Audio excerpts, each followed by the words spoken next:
welcome to Crosspoint. If we haven't had a chance to meet, I'm Eric, and we're so excited that you're joining us today as we continue our series, Spark, Ideas That Ignite. In a world that is at the same time more connected than ever, somehow we're more disconnected than ever. We want to explore that, what it looks like to spark connections that matter.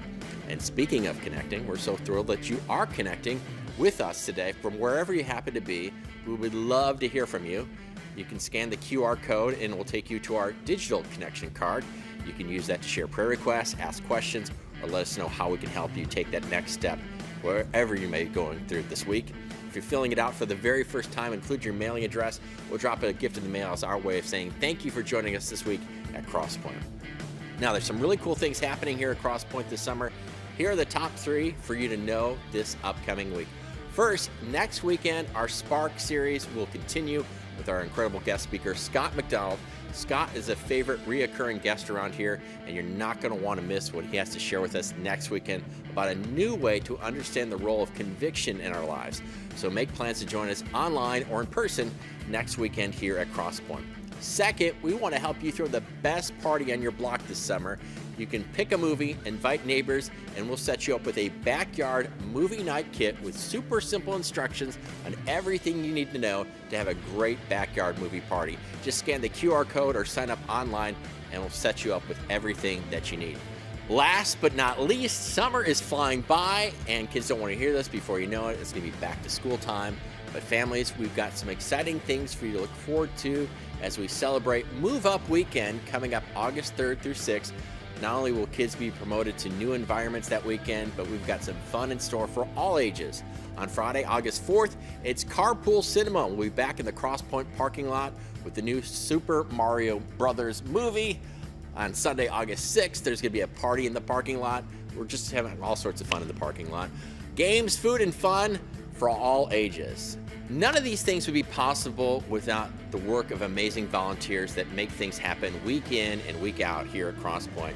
If you're already part of one of those teams, thank you so much.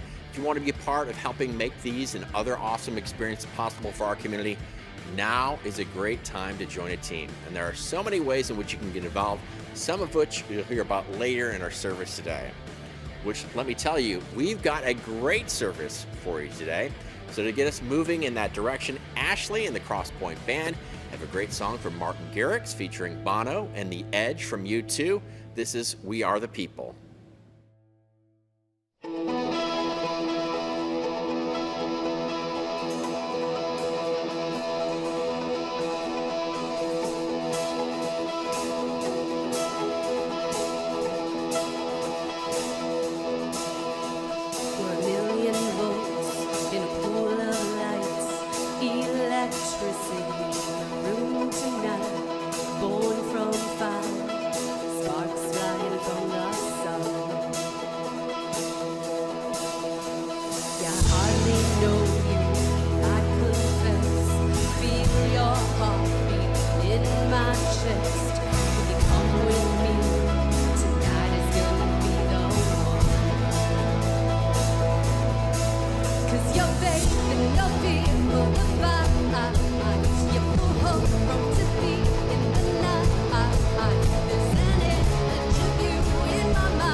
Well, welcome again to Crosspoint. My name is Abbie. If we've not met, I'm so excited that you are here with us.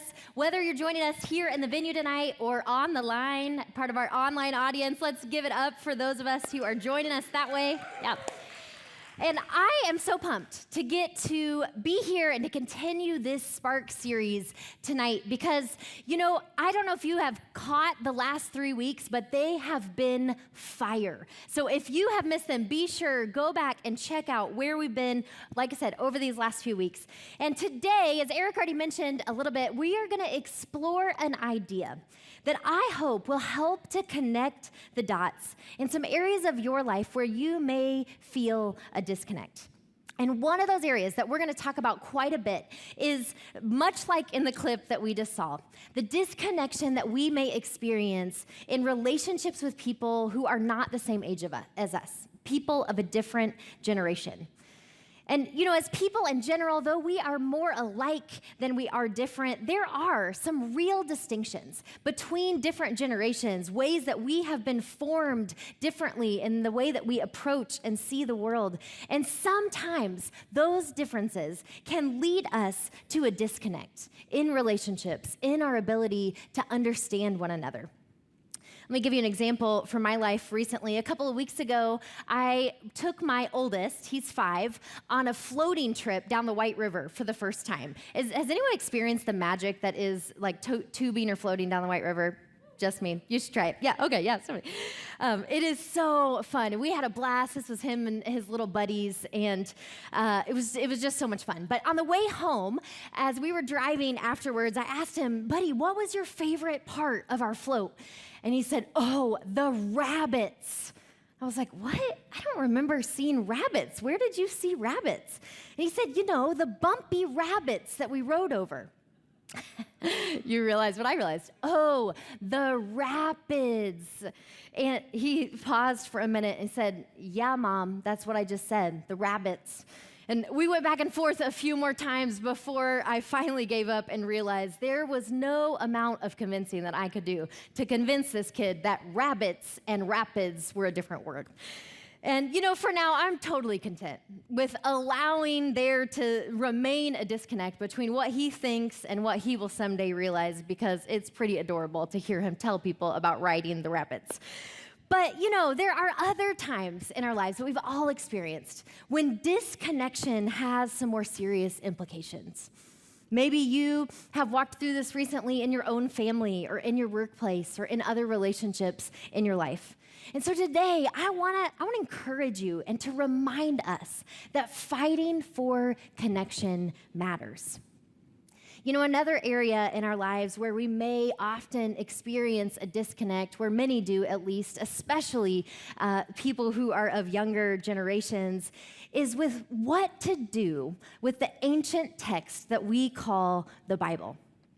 See, for many, there is a disconnect when it comes to the Bible and some of the antiquated instructions that are in it that can be a major barrier that keeps us from faith. For others of us, maybe it's not that much of a barrier, but maybe what we've experienced is that there is a gap between how we value the Bible. If someone were to ask us, oh, is that important to you? We'd say, oh, of course. But there's this gap between how we value it and our actual relationship to it, whether or not we really read it on a regular basis and take direction from it. And most likely, if we find ourselves in this place, it's because we just aren't really sure how. We don't know what to do with it or what it is. I remember in middle school when I first started to feel this tension. See, I had grown up always being told that the Bible was clear and it was the answer book that I needed, and I could turn to it to guide me. But what I found as I started to read it for myself for the first time, I found that so little of it made any sense to me. You ever been there? Sometimes when I was feeling really desperate for it to mean something, I would play this game where I'd be like, okay, God, I'm just going to flip to a random page, and I know that you are going to speak to me through what I'd read. And so I'd get ready, and I'd open it up, I'd point to the page where I found, and I'd read something like, And you shall also make a curtain of goat's hair and for the tent over the tabernacle. The length of each curtain should be 30 cubits long and 10 cubits wide, and yada, yada, yada. Great. Very, very helpful. Maybe you've heard things said before like I had, that the Bible's a roadmap for life, or the Bible is the answer to all of life's questions, or you've seen someone with a shirt with this acronym, basic instructions before leaving Earth. I just have to say, I have a really hard time believing that this guy actually owns this shirt, but who am I to make assumptions? Maybe he does. The problem with phrases like this, besides the fact that they are painfully corny, is that they aren't actually true. They set us up to be disappointed when we read the Bible for ourselves and discover that it's not always crystal clear, that it doesn't give us this obvious map with all of the answers that we need for our lives. Now, before you start squirming in your seat, before you get suspicious or think I'm dogging on the Bible too much, let me tell you, I have spent the better part of my adult life studying it. Not only did I get a whole degree in biblical studies, I was crazy enough to go back and pursue another one, spend more years and more money, because here is what I have found. The Bible is not as simple as I once wished it was. But what we have actually been given is far more beautiful. And it is worthy of a lifetime of leaning in to discover more. It is a library of writings written by real people in particular times and places across hundreds of years in a variety of genres that tell through diverse voices and perspectives the story of God and God's relationship with humanity throughout history. And through these writings, we really can come to know the God who created us, who loves us, and who is inviting us to join the still unfolding story of what God is doing in the world to bring restoration and wholeness, much like Kyle talked about last week. The Bible is true in the deepest sense of that word. And it's also layered and complex and tricky and wild, and often there is more to the story than what we can see from our point of view. We're going to look at a couple examples of that in just a minute, but before we do, I just have to say, I am so grateful that Crosspoint is a place where we can be honest about this tension, because the truth is the next generation and the world in general need us to be honest about this. The next generation and the world around us in general need us to approach the Bible as a conversation starter instead of a conversation ender. I know so many people that have walked away from faith thinking that Scripture couldn't sustain the weight of their questions, when maybe all they really needed was a community of people who gave them permission to wrestle, who actually encouraged it, and who celebrated that there is more to learn, especially when we lean in to the hardest questions. If you're sitting here and you are thinking, I just don't know what I think about the Bible, I find it offensive or I find it antiquated. If you have questions that you aren't sure you're actually allowed to ask out loud in a church, I want you to know that this is a place where you can be honest and unafraid about that. We don't believe that God is overwhelmed by your questions, and we aren't either. Now, speaking of antiquated and disconnected from our lives, let's look at a couple of passages that I'm willing to bet you've never heard talked about in church before. Or if you have, I'm pretty sure you haven't heard them talked about in this way. And these are passages that I think actually have the power to spark some important ideas for us. The first is this commandment from the book of Leviticus. It says, "Do not cut your bodies for the dead or put tattoo marks on yourself. I am the Lord." Now, if you've ever heard someone claim that the Bible forbids tattoos, this is what they're pointing to. This is what they're talking about. It's a verse that has caused a lot of debate over time. Some say the Bible clearly says no tattoos. It's right there. Others argue this is a law that no longer applies to us today. But there's actually another option of how we can look at this, a way that we can learn from the intention behind this ancient law. And we're going to get there in just a minute. The other passage that we're going to look at today is actually an instruction from Paul that he wrote in his first letter to the church in Corinth. And if you've been around Crosspoint any amount of time, you know that we really love Paul around here. We think he's pretty awesome. We're big fans. If you don't know, Paul was a leader in the early church who sparked so much change. He really pushed the envelope to say, let's not get too caught up in the way that things have always been, because Jesus has come to make it possible for us to live into a new way of love, a new way of being a community where everyone is on equal ground. And so you would think, based on what we know about Paul and what he was about, that this one would be easier for us to deal with than that tattoo law. But actually, what Paul says here is even more confusing and honestly offensive. And so typically what we do is we just ignore it. We skip right over it. And it's this instruction that he gives to the women in Corinth about wearing head coverings. It's this whole deal, but basically what he's saying is, men, when you pray and prophesy, don't wear anything on your head.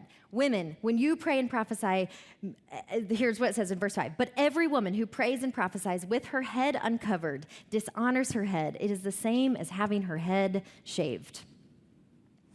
These two passages, don't get tattoos, women cover your heads. These are prime examples of that disconnect with the Bible that we were just talking about. But stay with me. Because when we learn a little bit more about what is underneath these weird ancient commands, we discover a spark that I believe has the power to ignite something in our lives today. You know, in every culture across history, there are physical markers that tell us something about a person's identity. For example, in our world today, the color of a person's passport tells you something important about who they are. It tells you where they're from. Or when you see someone wearing a Patriots jersey, you automatically know they are a person that cannot be trusted. Or one more, when you see a gaggle of haircuts just like this walking your way, you know that you are approaching a group of teenage boys. You know, these physical markers, they exist in every world, and the ancient world was no different.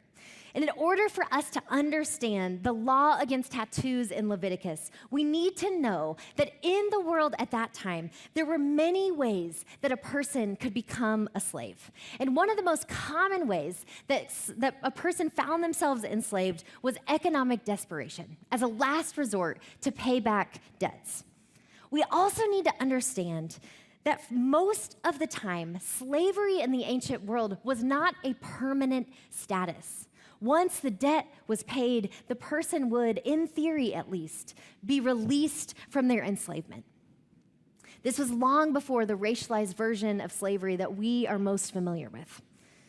And so since anyone could be a slave, there was a need for societies to figure out how are we going to distinguish who is a slave and who is free. And one common solution was to brand or tattoo slaves as a way of marking their status. This is the problem with tattoos for the author of Leviticus. See, the Levitical laws were designed to create a society governed by God's vision for the world.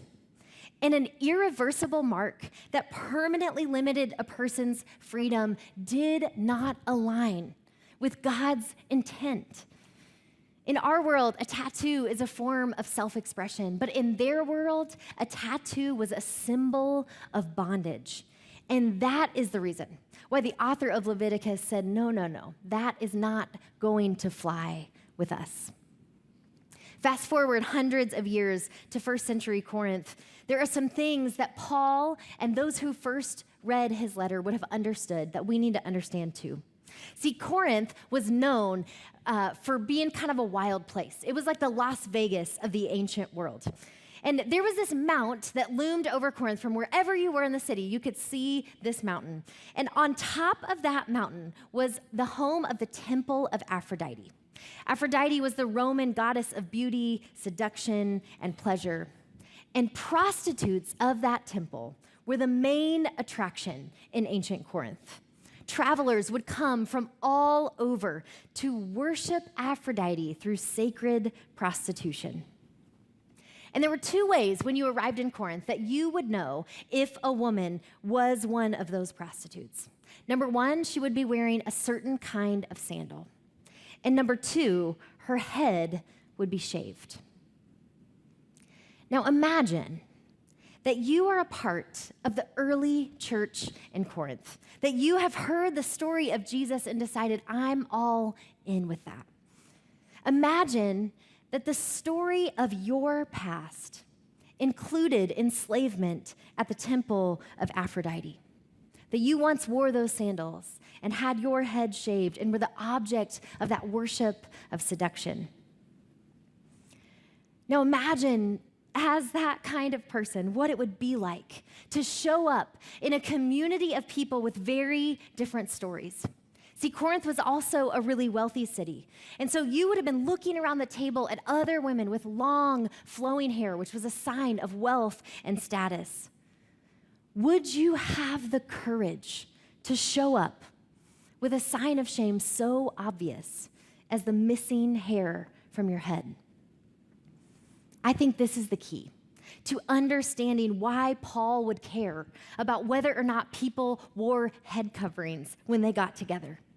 That Paul instructed the Corinthian women to cover their heads so that the differences between the women who had a past that they were trying to leave behind and the others who had a more reputable past was not quite so obvious. Maybe Paul was thinking of those in their community who had found themselves on the outside, and he was advocating for the church to be the kind of community that made space for all people to come. What if his instruction was designed to encourage connection? What if this piece of 1 Corinthians 11 is actually connected to the rest of the letter, in which Paul repeatedly calls out divisions and encourages unity? We see it very early in the letter of 1 Corinthians. He says, "Now I appeal to you, brothers and sisters, by the name of our Lord Jesus Christ, that all of you be in agreement, that there be no divisions among you, that you be united in the same mind and same purpose." Then a little later, just following the head covering instructions in chapter 11, he says, I'm getting the picture that when you meet together, it brings out the worst of you instead of the best. First, I get this report of your divisiveness, competing and criticizing each other. I'm reluctant to believe it, but there it is. He goes on. He speaks to them about being unified as they come to the table together. And then he reminds them of how they are all connected by describing the church as the body of Christ. He says, the way God designed our very bodies is a model for understanding our lives together. Every part dependent upon every other part. The parts we mention and the parts we don't. The parts we see and the parts we don't. If one part hurts, every part is involved in the hurt and in the healing. If one part flourishes, every other part enters into the exuberant. You collectively are Christ's body. That's who you are. You must never forget this. Only as you accept your part of that body does your part mean anything at all. See, as we dig deeper into both of these instructions, we discover how context paves the way for connection. When we recognize that there is more to the story than what we are seeing on the surface, it sparks the potential for a connection that would otherwise be out of reach. And that's not just true with these biblical texts. This is true for every relationship in our lives. Every point of disconnection, every person we meet, there is always more to the story than what we can see. And it matters that we remember that, especially in the midst of disagreements and disconnection. Another theme I hope you notice in the heart behind both of these commands is that both of them are aimed at protecting vulnerable people. Both the tattoos and the head coverings required the people of God, urged the people of God to do something different than what everyone else around them was doing so that people who had nowhere else to belong could find a safe place to land. There are so many ways that we can apply this principle today. But I want to suggest one to you. That in our world, right here in our community, one of the ways that we can live this out is by forging connections with young people. Our kids are facing challenges unlike any generation before them. In a world that is in some ways more connected than ever, they are desperately longing for the kind of connection that they actually need, and it's harder to come by than ever. Our country has recently declared the mental health crisis among young people in the United States to the state of a national emergency. And there's an organization called Springtide Research Institute. They're one of the best, I think, out there for getting a pulse on what is going on with our young people, what they're experiencing. They recently released a finding that reflects the urgency of that national emergency. And it's a finding, it's a report that I think needs our attention. They found in data collected at the 2-year mark of the pandemic, so this is kind of summing up 2022, nearly half of young people reported being moderately or extremely depressed. Over half of our young people say that they are moderately or extremely anxious or stressed. 45% reported being moderately or extremely lonely. And this one hurts. 61% agreed with the statement, the adults in my life don't know how much I'm struggling with my mental health.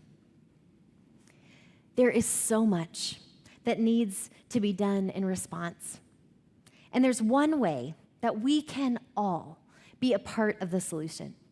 See, research also tells us again and again how long-term connections with caring adults can be a game changer on so many fronts. Young people who have significant connections with adults beyond their immediate family are more likely to be able to navigate the impact of anxiety, more likely to be able to break the cycle of poverty, more likely to develop a lifelong, thriving faith, more likely to demonstrate a higher level of resilience, just to name a few. Many say that the magic number is 5. Every young person needs 5 adults beyond their parents and primary caregivers that they can go to when they aren't sure who else to trust, who they know care about them, are walking with them, are in their corner. And so because of this, there's 2 really practical next steps that I want to encourage you to consider this week. The first is this: find your 5.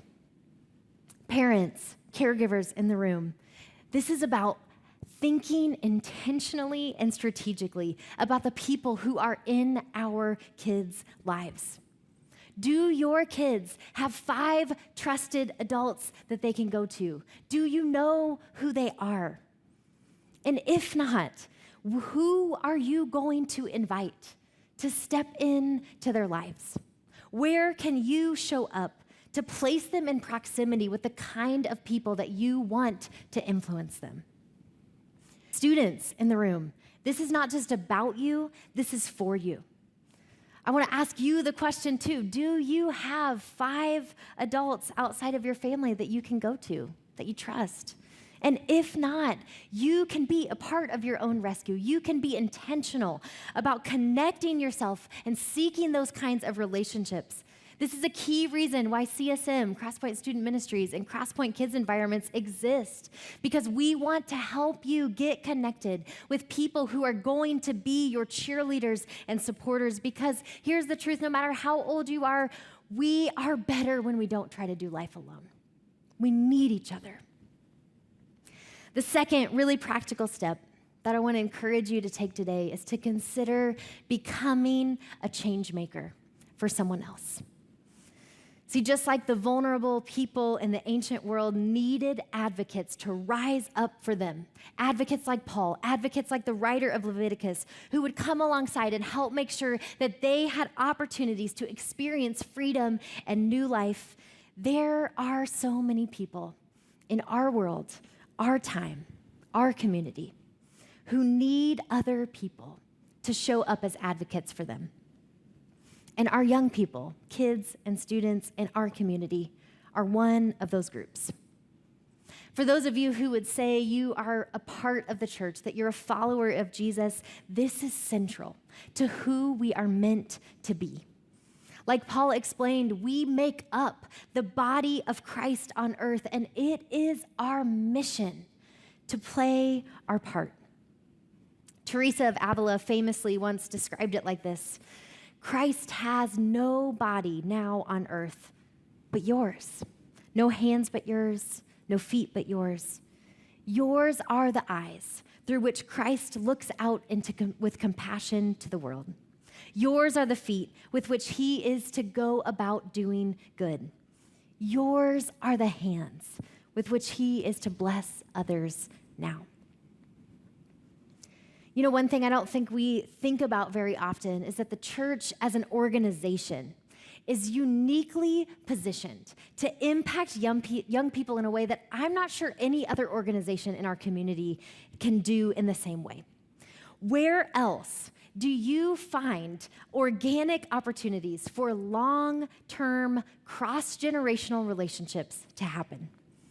Now, don't get me wrong. Teachers, coaches, educators, counselors, they do irreplaceable work influencing the next generation. But for the most part, all of those other systems are built for short-term connection. When the season is over, when the school year ends, often so do those points of contact. And so we have a unique opportunity built into just who we are, the fact that you can be a part of this community for your whole life. Showing up to make a difference in the lives of young people is not just something that we have to do, it's something that we get to do. And you know, the statistics don't tell the whole story about this generation. They don't talk about how amazing they are, how they have so much to teach us. They don't tell us how this generation is wise and empathetic and oriented toward justice in ways that I'm not sure any generation before them has been. Just ask one of the incredible leaders who are already serving and investing with Crosspoint kids and students. In fact, we did that this week. We sat down with one phenomenal leader to share more about her experience. Check this out. My name's Emily Hutcherson. I started coming to Crosspoint 10 years ago, and then I started with CSM 7 years ago. I'm not gonna lie, I was very nervous at first, but I was like, they're not gonna know what I don't know. You know, they're not going to judge me, and I'm not going to judge them. So something I love about being a CSM leader is having the opportunity to just be there for the kids and being that safe space for them, but also just watching them grow in their faith is so fun and so just exciting. I mean, you have kids that come in that are like, I don't know what I'm thinking. I don't know how I'm gonna do this, and then a year later it's like they're teaching you things you didn't know about the Bible or whatever, and it's really cool to watch their faith grow. At the end of every small group, we do prayer requests, and everyone, you know, one at a time, prayer requests. It can be anything they want, you know, nothing is wrong. We pray, and then I check in with them weekly. Like, hey, I keep that piece of paper with me all week. These are our prayers for the week, and I say, hey, how did this go? Or what came out of this? And it takes 2 seconds to send a text, and we have a group chat, and we just keep connected always. We do stuff outside of CSM. We go to lunch, we go to dinner, we go to movies, and so it's just, I don't know, they're fun. They need that outlet. They need someone outside to be able to trust and depend on. And I love being that person for them. And they're that for me too. They're very supportive. Huge thank you to Emily for sharing her story. She actually filmed that with us after spending the better part of the day serving alongside some of our students earlier this week with one of our missions partners, Cafe. And, Emily is just one of so many phenomenal leaders around here who have leaned in to connect with the next generation among us and are making such an incredible impact. I'm so grateful for them. I'm so grateful for the team that I get to work alongside. I'm so grateful for the people that hold my baby who, sorry, I didn't mean to get emotional about that make my son excited to come to church on Sundays. But here's the truth. The need and the opportunity to grow our influence with kids and students who are already a part of this community, and to create space for other young people to find the kind of connection that could be a game changer in their life, right now is greater than our current capacity. The need and the opportunity outweighs what we can do. We need more of you to say, I'm in. I'm going to give some of my time, some of my energy to connect with the next generation because I believe that they are worth it. And maybe you've thought about this before, but you haven't said yes, you haven't stepped up because you just don't feel like you have the time. And trust me, I get that. The reality is our teams are made up of people whose lives are really full. They don't have the time, but they have made the time because they understand the value. Or maybe you're sitting here and you're like, you know what? What's holding me back is I'm afraid that I just wouldn't know how to connect, that I wouldn't know what to say or do with a preschooler or with a student. First of all, I promise you, you will not be in it alone. And you are already more prepared than you think. Let me tell you about my friend, Charlie. I've spent now over a decade working in student ministry, and in that time, I have had the opportunity to meet some amazing leaders. But Charlie was a person who was on a whole different level. Never have I met someone with a greater reach of influence among young people. He could literally connect with any kind of person. When I first met Charlie, I was 22, and he had been volunteering with middle schoolers for as long as I had been alive. And when Charlie passed away a few years ago, literally hundreds of stories poured in. So many people showed up to give witness to the way that Charlie had made an impact in their lives. He had this way of making every person he encountered feel seen and loved. And he did it by being unapologetically authentic. He didn't worry about being relevant. In fact, he would regularly say things that were so off the wall that made no sense to people that were younger than him. Probably honestly made no sense to people who were his exact same age. But it didn't matter that we couldn't always connect with what he said because Charlie made it abundantly clear how much he cared. He taught me so much about what kids need more than anything are adults who will show up consistently for them and just offer them unconditional love. Now, I'm not asking you to make a 22-plus year commitment. Don't worry. I'm simply asking if you might consider giving it a try. Couple of opportunities. This August, our student ministry is going to be kicking off the school year with a 4-week back-to-school event that's so much fun. It's called The Chase, starting August 13th here on Sunday nights. And I wonder if some of you might consider making just a 4-week commitment to help make that an incredible experience for every student who walks through our doors. Or maybe others of you are ready to check out what it would look like to be a part of one of our kids' environments on a Sunday morning through a First Serve. There are so many ways that you can get involved with kids, so many ages, so many options that will work with your schedule. And so we want to give you the opportunity before we leave this room and get back to all of the things that we have going on in our lives and forget all about this, to make that decision right now. And maybe not even make the decision, but just to say, you know what, I'm curious about this. I would like to know more about this. There's a couple of ways that you can do that. Number one, you can use this QR code, and you can fill out a digital volunteer form through that. But if you're more of a paper person, we want to make it easier for you. We actually have a couple of tables here in the front and also out in the lobby where we've got some physical cards with some opportunities where you can say, you know what, I want to jump in with the next generation, or I want to know more about what that might look like for me. So I want to encourage you to as we go through this last song, as the band leads us through one more incredible song, to consider what would it look like for you to be a change maker for someone else. Let's stand as we get ready to sing this, and let me pray for you as we do.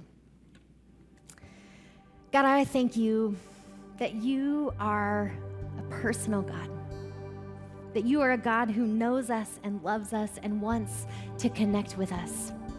God, you see the things that we have brought in to this place. God, you also see the emotions that some of what we've talked about tonight may stir up for us.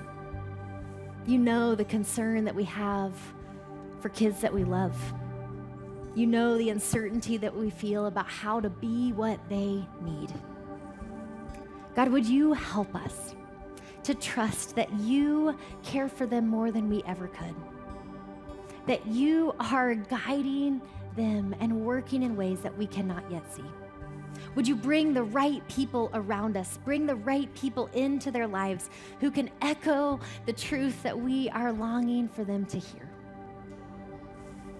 And God, would you help us to be the right person for someone else? Would you open our eyes to the opportunities right in front of us, where we can lean in, where we can be an advocate, where we can say, yes, I want to do my part to make a difference, to be a change maker. Thank you, God, for all that you're doing and for this meaningful purpose that you invite us to be a part of. Amen.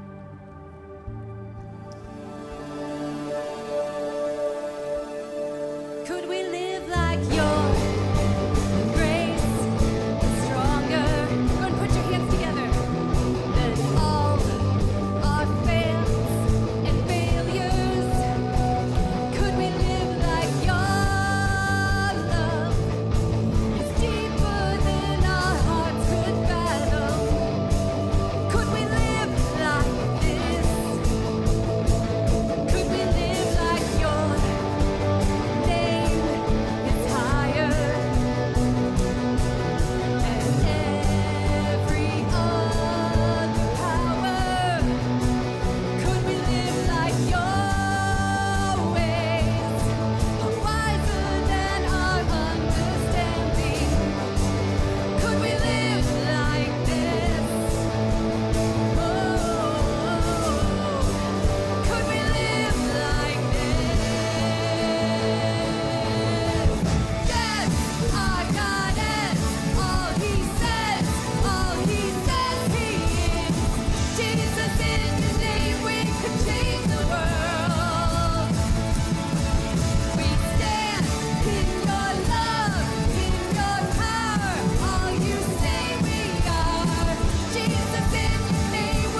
Hey, thanks so much for joining us again here at Crosspoint. For all of you who already helped fuel life change by giving your time on our volunteer team or giving financially through the Joy Box, I hope you're walking away today feeling very encouraged that what you do each and every week here at Crosspoint matters immensely. Thank you for doing what you do to help change somebody else's world. And if you're ready to jump on board, we're so excited that you're ready to take that step. You're not going to regret it. Be sure to hit submit on those digital connection cards and volunteer cards. And if you'd like someone to pray with you today, simply text the keyword "need prayer" to 317-834-7373, and our prayer team will be in touch with you and pray with you today. Have a great week, and we can't wait to see you next weekend.